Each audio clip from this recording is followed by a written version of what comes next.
வணக்கம் ட்ரேடர்ஸ். இன்றைக்கி வந்து பார்த்திங்கன்னா 29/8/2025 செப்டம்பர் எக்ஸ்பைரி அதோட முதல் தொடக்க நாள். இன்றைக்கி வந்து பார்த்திங்கன்னா நம்ம நிஃப்டி அண்ட் பேங்க் நிஃப்டி பொறுத்து மார்க்கெட் ப்ரிவியூ பார்த்துடலாங்க.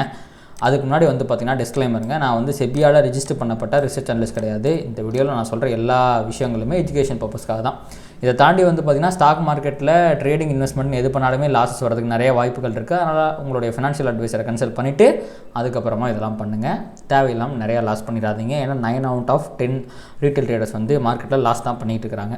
சரி, ஓகேங்க. இப்போ நம்ம வந்து ஸ்ட்ரைட்டாகவே நேற்று யூஎஸ் மார்க்கெட்டில் என்னாச்சு அப்படிங்கிறத பற்றி பார்த்துட்டு வந்துடலாம்.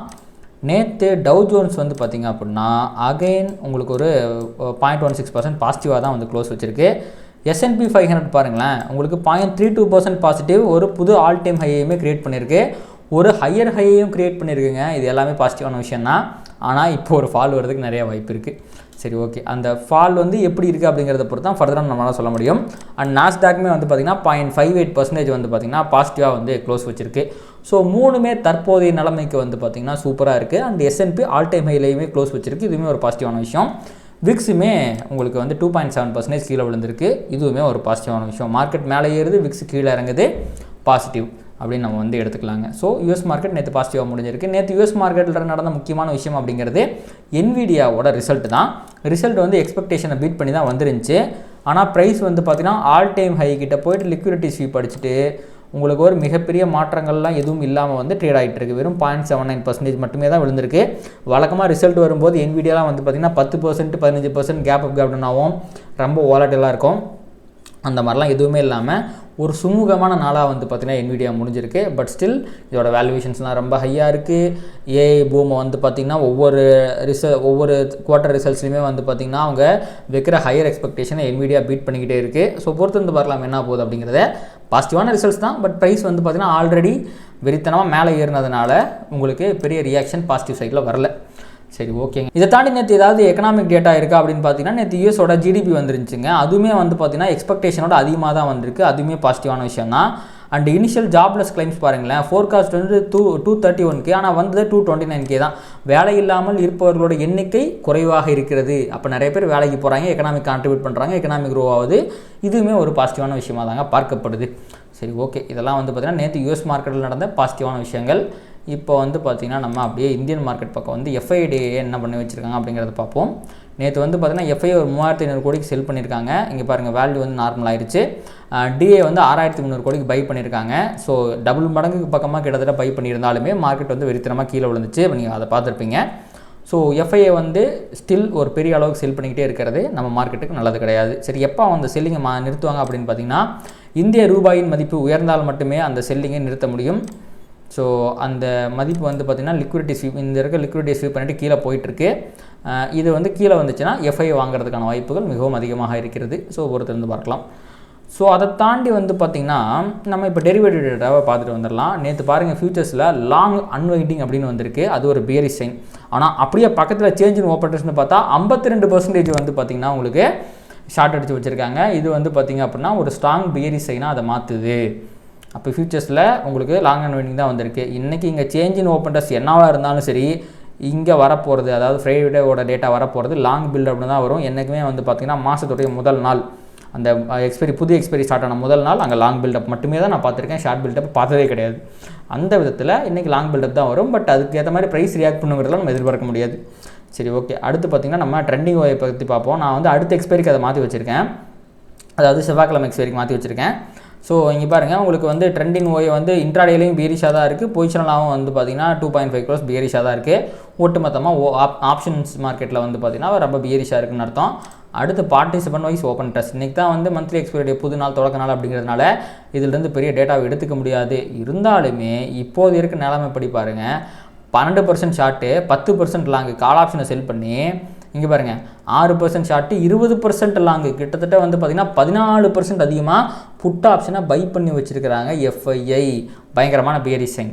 அடுத்து ப்ராப் ட்ரேடர்ஸ் பாருங்களேன், 23 கால் ஆப்ஷன். இவங்களுமே கால் ஆப்ஷனை செல் பண்ணி புட் ஆப்ஷனை பை பண்ணி பயங்கர பியரிஷாக இருக்காங்க. அதுக்கப்புறம் பாருங்கள் ரீட்டைல் ட்ரேடர்ஸ் 69 65. இவங்க அப்படியே உல்ட்டா, அப்படியே ஆப்போசிட். கால் ஆப்ஷனை பை பண்ணி புட் ஆப்ஷனை செல் பண்ணி வெறித்தனமான ஒரு புல்லிஷ் பொசிஷனை எடுத்து வச்சுருக்கிறாங்க. ஸோ இதன் மூலமாகவே உங்களுக்கு தெரிஞ்சிருக்குன்னு நினைக்கிறேன் ஏன் retail traders 90 to 95% of the retail traders ஏன் லாஸ் பண்ணுறாங்க அப்படின்ட்டு. ஏன்னா இவங்க மார்க்கெட்டை மேனிப்புலேட் பண்ணி இவங்களை எப்படியாவது பை பண்ண வச்சிட்றாங்க. அதுக்கப்புறம் வந்து பார்த்திங்கன்னா அவங்க செல் பண்ணி மார்க்கெட்டை கீழே இறக்கிடுறாங்க.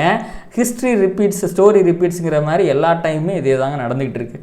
இதில் ரொம்ப கம்மியான பர்சன்டேஜ் ஆஃப் த பீப்புள் வந்து ப்ராஃபிட் பண்ணிட்டுருக்காங்க. பட் அவங்களோட சதவீதம் அப்படிங்கிறதே ரொம்ப கம்மியாக இருக்குது. சரி, ஓகே, இது இன்றைக்கத்தோட நிலைமை.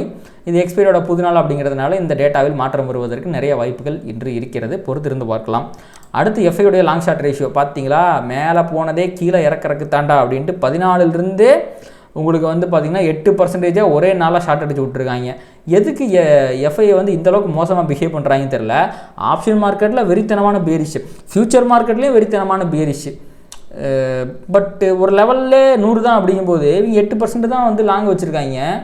மார்க்கெட் ஏதாவது for one of the other reason market மேலே போச்சுன்னு வச்சுங்களேன், இப்போலாம் வெறித்தனமாக போகிறதுக்கு இவங்கெல்லாம் ஷார்ட் கவரிங் பண்ணாங்கன்னா நிஃப்டி ஒரு 2000-3000 பாயிண்ட்லாம் மேலே போகிறதுக்கு வாய்ப்பு இருக்குது. பட் இப்போதைக்கு கண்ணுக்கு எதுவும் தெரில, சொல்கிறேன். திடீர்னு ஏதாவது இந்தியா ஸ்பெசிஃபிக்காக நாங்கள் அதை பண்ண போகிறோம், இதை பண்ண போகிறோம், கார்பரேட் டேக்ஸை குறைக்க போகிறோம், நாங்கள் வந்து இந்த மாதிரி இப்போ ஜிஎஸ்டி நியூஸில் ஒரு 300 பாயிண்ட் அந்த மாதிரிலாம் வந்துச்சுன்னா நல்ல ஒரு ரேலி கூட மேலே வரதுக்கு வாய்ப்பு இருக்குங்க. இவங்க வச்சுருக்க ஷார்ட் கவரிங் ஹிஸ்டாரிக்கல் லோங்க இதெல்லாம் 8%. பாருங்கள், இதுக்கு முன்னாடி அதிகபட்சம் கம்மியாக இருந்தது 10 இருந்துச்சு, அதை குறைச்சி 8க்கு வந்து 9, 8ன்னு சுற்றிக்கிட்டு இருந்தாங்க. இப்போ 8.24ங்க.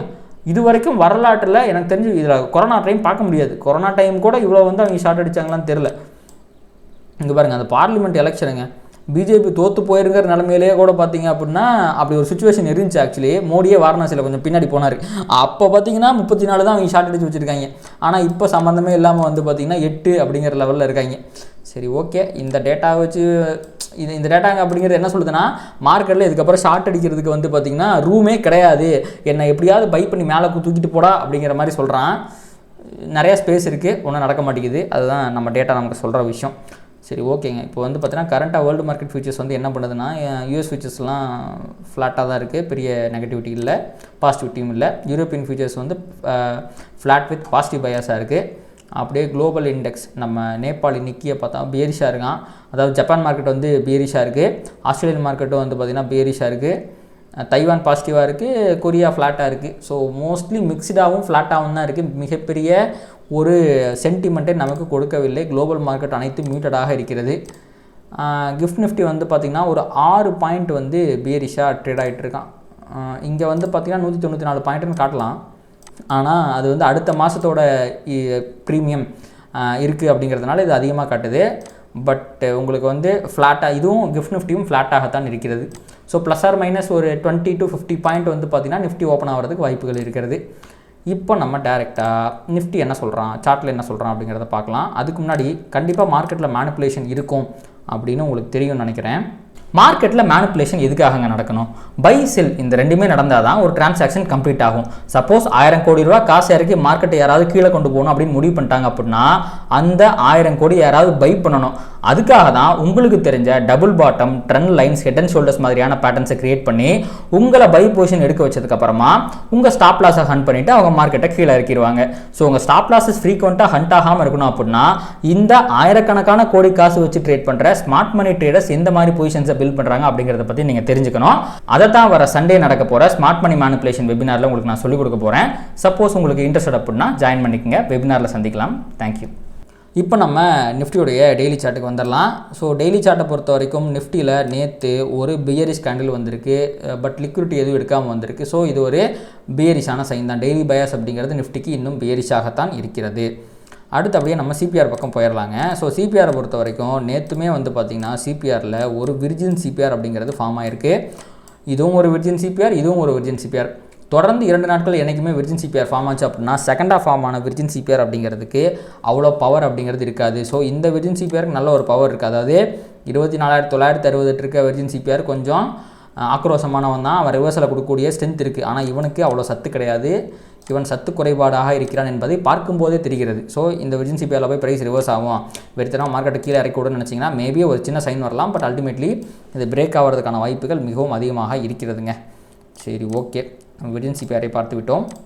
அடுத்து வந்து பார்த்திங்கன்னா இன்றைக்குக்கான சிபிஆர் என்ன வந்திருக்கு அப்படின்னு பார்த்திங்க அப்படின்னா இன்றைக்கி நேற்றுமே மார்க்கெட் கொஞ்சம் நல்லா ட்ரெண்ட் ஆனதுனால இன்றைக்குமே ஒரு டிசெண்டிங் வைடு சிபிஆர் அப்படிங்கிறது தான் ஃபார்ம் ஆயிருக்கு. அப்படி இருக்கும்போது மார்க்கெட் வந்து செல் ஆன் ரைஸில் இருக்க போகுது அப்படின்னா கன்சாலிடேட் ஆக போகுது அப்படிங்கிற 2 அர்த்தங்கள் இதுக்கு இருக்குது இந்த டிசெண்டிங் வைடு சிபிஆருக்கு. அதாவது மார்க்கெட் வந்து பார்த்திங்கன்னா இந்த ப்ரீவியஸ் டே ரேஞ்ச் இருக்குது பார்த்தீங்களா, அதுக்குள்ளேயே அதாவது ப்ரீவியஸ் டே லோவுக்கும் ப்ரீவியஸ் டே ஹைக்கும் இடையில வந்து பார்த்திங்கன்னா கன்சாலிடேட் ஆகிறதுக்கு வாய்ப்பு இருக்குது. இதை தாண்டி ஏதாவது ஒரு பையிங் ப்ரெஷர் வந்துச்சுன்னா அது இந்த S1 அந்த 24,640 கிட்டையோ அப்படின்னா இந்த ப்ரீவியஸ் டே ஹைக்கிட்டையோ ரிவர்ஸ் ஆயிரும் அப்படிங்கிறதான் வந்து பார்த்திங்கன்னா இந்த சிபிஆர் நமக்கு சொல்லக்கூடிய செய்தி.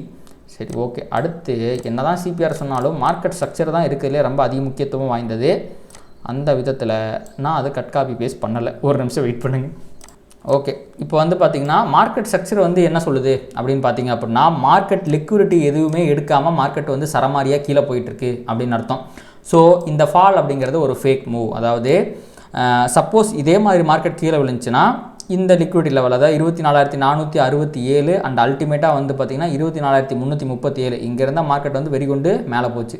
கிட்டத்தட்ட 24,300 25,100 வரைக்குமே வந்து போச்சு. கிட்டத்தட்ட ஒரு 600-700 பாயிண்ட் ரேலியை கொடுத்ததோட முக்கியமான பை சைட் லிக்விடிட்டி அப்படிங்கிறது இந்த 24,337 இருக்குது. ஸோ இப்படியே மார்க்கெட் லிக்விடிட்டி எடுக்காமல் கீழே விழுந்துச்சுன்னா எதர் இந்த இடத்துல இருந்தோ இங்கே இடத்துல இருந்தோ நம்ம வந்து பார்த்திங்கன்னா ஒரு ரிவர்சல் எதிர்பார்க்கலாம்.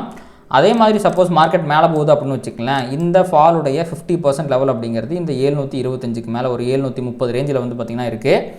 ஸோ இங்கே போய் லிக்விடிட்டி எடுத்துக்கிட்டு அப்படி கீழே வந்துச்சுன்னா அதுவுமே ஒரு நல்ல மூவாக இருக்கும். ஸோ அது வரைக்கும் இங்கே நடக்கிற எந்த ப்ரைஸ் ஆக்ஷனுக்கும் எந்த விதமான வேல்யூவும் கிடையாது. ஸோ இப்போதைக்கு வந்து பார்த்திங்கன்னா ப்ரைஸ் வந்து எய்தர் 678 இல்லை 467 இது பாருங்கள் ஒரு மிகப்பெரிய ரேஞ்சு. இந்த ரேஞ்சுக்குள்ளே சுற்றும் போது ப்ரைஸுக்கு எந்த விதமான முக்கியத்துவமும் கிடையாது. ஸோ வைடு சிபிஆர் அதனால தான் வைடு சிபிஆர் வந்திருக்கு. வைடு சிபிஆர் வந்துச்சுன்னா மார்க்கெட்டில் ஒரு மிகப்பெரிய ரேஞ்ச் வரும்னு அர்த்தம். அந்த மிகப்பெரிய ரேஞ்ச் வரும்போது நம்மளால் சின்ன ரேஞ்சை வச்சு ட்ரேட் பண்ண முடியாது. அவன் எந்த ரேஞ்சை கொடுக்குறானோ அதில் தான் வந்து பார்த்திங்கன்னா ட்ரேட் பண்ண முடியும். ஸோ அப்போது பெரிய ரேஞ்ச் மார்க்கெட்டில் இருக்கிறதுனால ஒரு நல்ல வோல்டாலிட்டி கூட எதிர்பார்க்கலாம். பட் வைடு சிபிஆர் அப்படிங்கிறது நீ கன்சாலிடேட் ஆக போகுது அப்படிங்கிறது சொல்லுது. மார்க்கெட் ஸ்ட்ரக்சர் அப்படிங்கிறது லிக்விடிட்டி இல்லாமல் போயிட்டுருக்கு, ஒரு ஃபேக் மூவை க்ரியேட் பண்ணிக்கிட்டு இருக்குது. ஸோ முக்கியமான இன்றைக்கி ரெசிஸ்டன்ஸ்னு பார்த்திங்கன்னா 678 ஃபாலோட் பை 718 அண்ட் 837 இது மூணுலாம் மிக முக்கியமான ரெசிஸ்டன்ஸாக இருக்கும்.